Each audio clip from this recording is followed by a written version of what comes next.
आचार्य राम मोहन शुक्ल।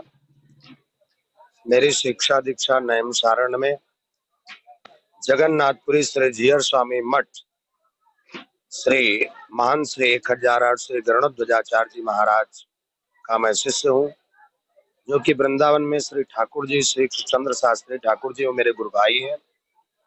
और संप्रति मैं लखनऊ में C43 हरिहर नगर इंदिरा नगर लखनऊ में रहता हूँ।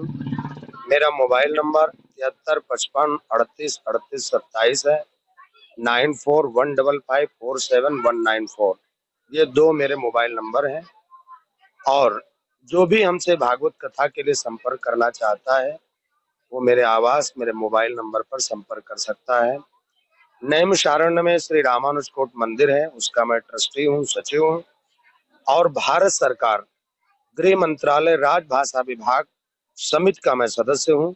आवासन एवं शहरी विकास मंत्रालय की हिंदी सलाहकार समिति, पंचायती राज मंत्रालय की हिंदी सलाहकार समिति भारत सरकार और रेलवे का मैं सलाहकार समिति का सदस्य भी हूँ। और मैं भागवत कथा ही मेरा उद्देश्य है, मेरे जीवन का भी उद्देश्य यही है कि मैं भागवत कथा अनवरत करता रहूं और भक्तों को आनंद देता रहूं।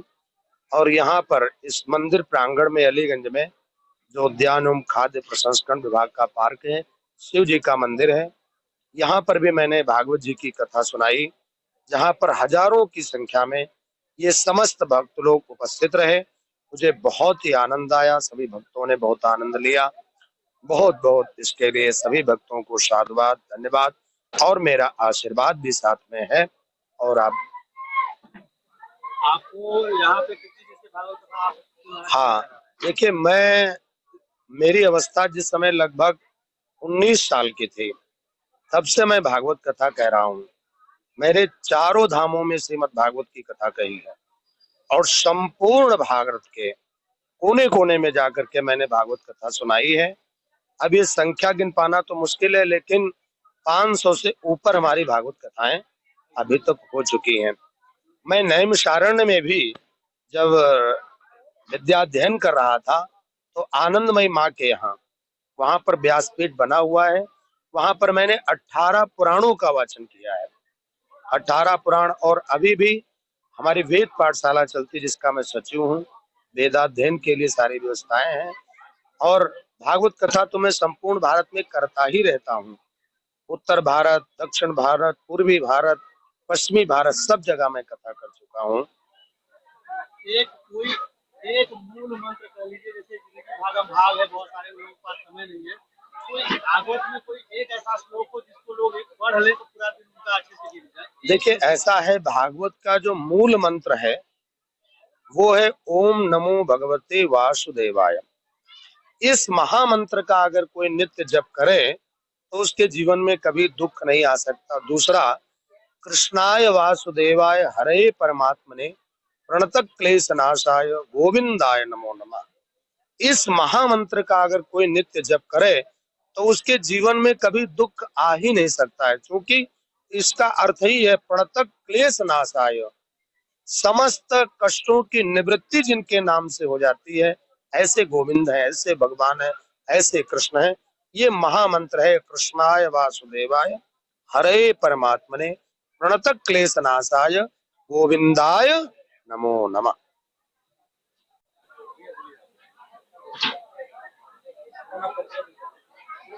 ये मैं राजेंद्र गुप्ता, ओंकारेश्वर शिव मंदिर का महामंत्री और कोषाध्यक्ष हूँ। यहाँ हम लोग 10 वर्षों से लगातार भागवत की कथा कर रहे हैं, अपने धर्म को बढ़ाने।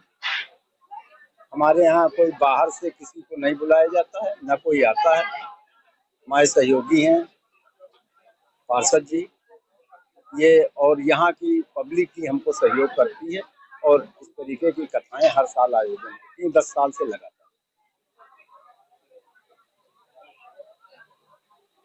मैं राकेश कुमार मिश्रा, लोहिया नगर विकास नगर से पार्षद हूँ। जैसा राजेंद्र जी ने बताया, तो मैं भी यहाँ ओंकारेश्वर महादेव मंदिर में एक सदस्य के रूप में कार्य करता हूँ और विगत कई वर्षों से यहाँ पे पितृपक्ष के उस पे भागवत का आयोजन किया जाता है। आज भी यहाँ पे बहुत सुंदर जो है 10 तारीख से 16 तारीख तक श्री आचार्य राम मोहन जी द्वारा भागवत के विभिन्न विभिन्न प्रसंग लोगों को सुनाए गए। आप देख भी रहे हैं कि कितनी जो है यहाँ पे भीड़ थी। लोगों ने बहुत अच्छा जो है आचार्य जी के मुख से श्रवण पाठ किया भागवत का। आज आखिरी दिन था, तो आखिरी दिन में क्योंकि पूरा भागवत चलिए तो भंडारा का भी आयोजन सभी सहयोगी गण के द्वारा कराया जाता है। तो उसमें सुधीर शर्मा जी, चंद्रशेखर गुप्ता जी, महालक्ष्मी स्वीट वाले और काफी बड़ा जो है आयोजक मंडल है, सभी के सहयोग से और स्थानीय निवासियों के सहयोग से यहाँ पे यह कार्य पुनीत कार्य जो है हर वर्ष किया जाता है। क्योंकि पितृ पक्ष चल रहे हैं, उसमें कहीं ना कहीं अपने माता पिता की याद में हम सबको जो है कुछ भगवान के नाम पे अर्पण करना चाहिए, दान वगैरह करना चाहिए। और सनातन को बढ़ावा देने के लिए भी भागवत है, शिव पुराण है और राम कथा है, ये बहुत ही अच्छे आयोजन होते हैं।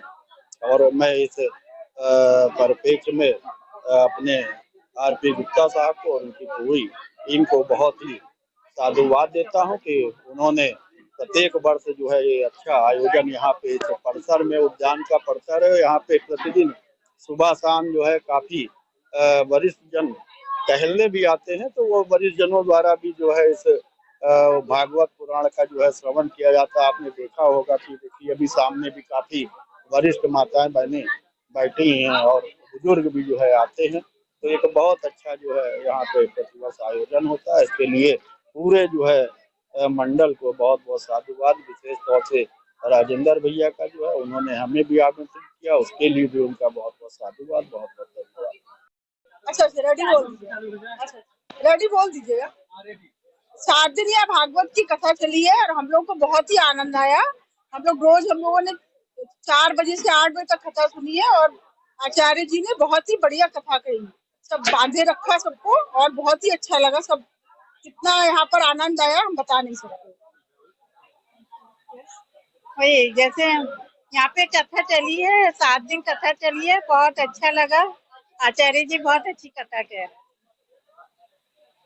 ये जो भागवत की कथा थी ये बहुत ही पुण्यदायी है और इसमें सबसे ज्यादा हमको अच्छा लगा गजेंद्र मोक्ष भगवान की जो कथा थी, बहुत ही आए हम लोग को सबको बहुत अच्छा लगा।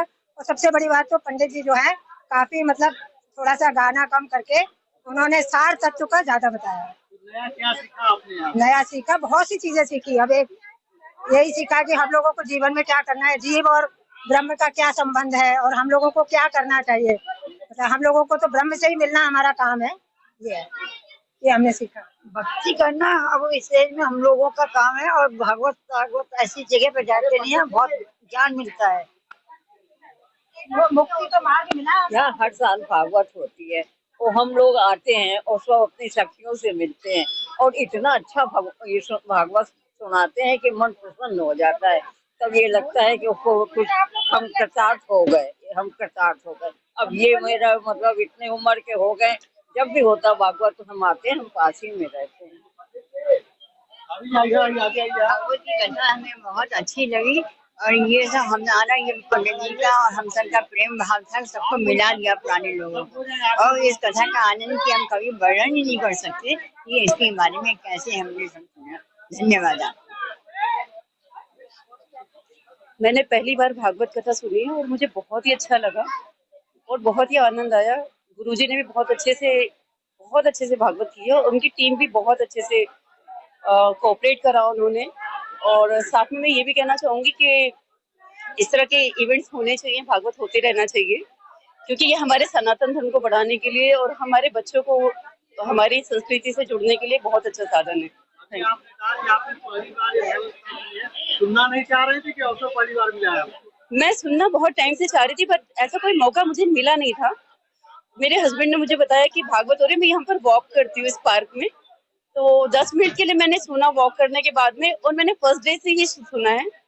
बस फिर मैं रेगुलर हो गई और मुझे बहुत अच्छा लगा कि मतलब इस तरह से होना चाहिए। और कई चीजें तो मैं जानती थी, मतलब कुछ ऐसे इंसिडेंट जो बताए भागवत में, पर कुछ इतना अच्छा लगा, बहुत सारी चीजें मतलब मुझे नई चीजें पता चली कि हाँ इस तरह से। तो मैं सबको सजेस्ट करूंगी, अपने बच्चों को भी मैं बोलूंगी कि भागवत जब भी मौका मिले तो जरूर सुनना चाहिए। Thank you so much. Bhagwat सुनने में हमको बहुत आनंद आया। ये 7 दिन कैसे निकल गए पता ही नहीं चला। जय भागवत की।